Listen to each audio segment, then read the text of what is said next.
Lockdown 4 में किस चीज की अनुमति और क्या रहेगा बंद, जानिए पूरी लिस्ट। नमस्कार, आप देख रहे हैं कबीर न्यूज। मैं हूं आपके साथ ऋचा कमल।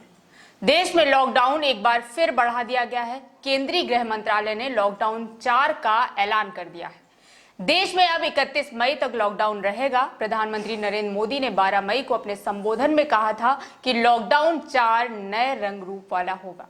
अनुमान लगाया जा रहा था कि इस बार छूट ज्यादा दी जाएगी। अब गृह मंत्रालय ने इस लॉकडाउन की गाइडलाइन भी जारी कर दी है। नए गाइडलाइंस के तहत 31 मई तक सभी घरेलू अंतर्राष्ट्रीय उड़ान सेवाओं पर प्रतिबंध रहेगा। साथ ही मेट्रो रेल सेवा बंद रहेगी और रात 7 बजे से सुबह 7 बजे तक नाइट कर्फ्यू जारी रहेगा। सभी सार्वजनिक जगहों और दफ्तरों में मास्क पहनना अनिवार्य कर दिया गया है। साथ ही सार्वजनिक जगहों और कार्यालयों में थूकने पर जुर्माना लगाया गया है। विवाह समारोहों की इजाजत दी गई है, लेकिन सिर्फ 50 लोगों के शामिल होने की ही अनुमति दी गई है। वहीं अंतिम संस्कार में सिर्फ 20 लोग शामिल हो सकेंगे। गाइडलाइंस के अंदर किस चीज की छूट दी गई है, पहले ये जानते हैं। देश में सिर्फ घरेलू एयर एम्बुलेंस सुरक्षा कारणों के लिए ही हवाई यात्रा की जा सकेगी या गृह मंत्रालय द्वारा अनुमति मिलने के बाद हवाई यात्रा की जा सकेगी। कॉम्प्लेक्स स्टेडियम को बिना दर्शकों के खोलने की इजाजत।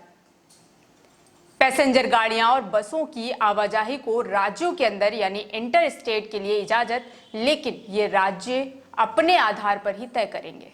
किसी भी दो राज्यों के बीच पैसेंजर गाड़ियों और बसों की आवाजाही की भी मंजूरी, ये भी राज्यों के द्वारा ही तय किया जाएगा। लोगों की आवाजाही की भी इजाजत है, लेकिन कुछ शर्तों के साथ। सभी राज्य और केंद्र शासित प्रदेश medical professionals, nurse, paramedical staff, sanitization कर्मचारियों और एम्बुलेंस को बिना किसी प्रतिबंध के आने जाने की इजाजत। होम डिलीवरी के लिए रेस्टोरेंट को किचन चालू रखने की अनुमति रहेगी। सभी राज्य और केंद्र शासित प्रदेश खाली ट्रकों समेत हर तरह के सामान और कार्गो की आवाजाही की इजाजत है। कोई राज्य या केंद्र शासित प्रदेश किसी भी तरह के सामान या कार की आवाजाही नहीं रोकेगा।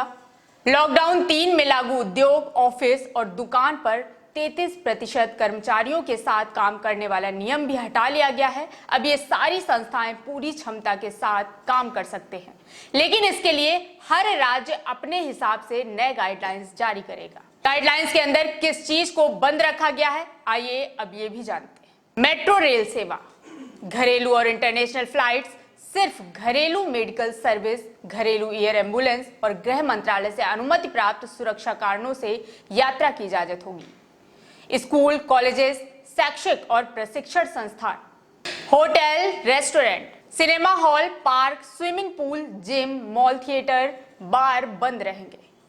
सभी सामाजिक, धार्मिक, खेल, सांस्कृतिक कार्यक्रमों के लिए लोगों के जमा होने पर रोक।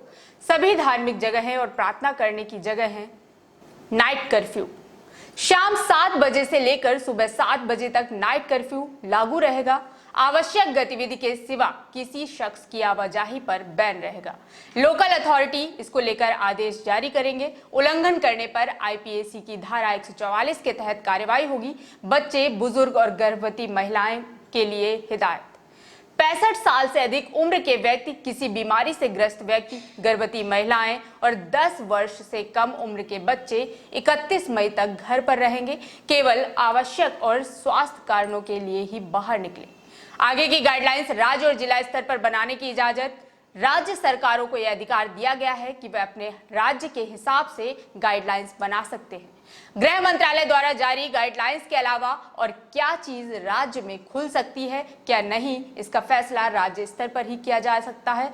रेड, ऑरेंज, कंटेनमेंट और बफर जोन, कौन सा क्षेत्र होगा, कौन सा नहीं, इसका फैसला जिला प्रशासन करेगा। इसलिए अब अपने राज्य सरकारों की गाइडलाइंस का इंतजार करें। केंद्र सरकार ने मोटा माटी गाइडलाइंस जारी कर दिया है, बाकी राज्य सरकारों पर छोड़ दिया गया है।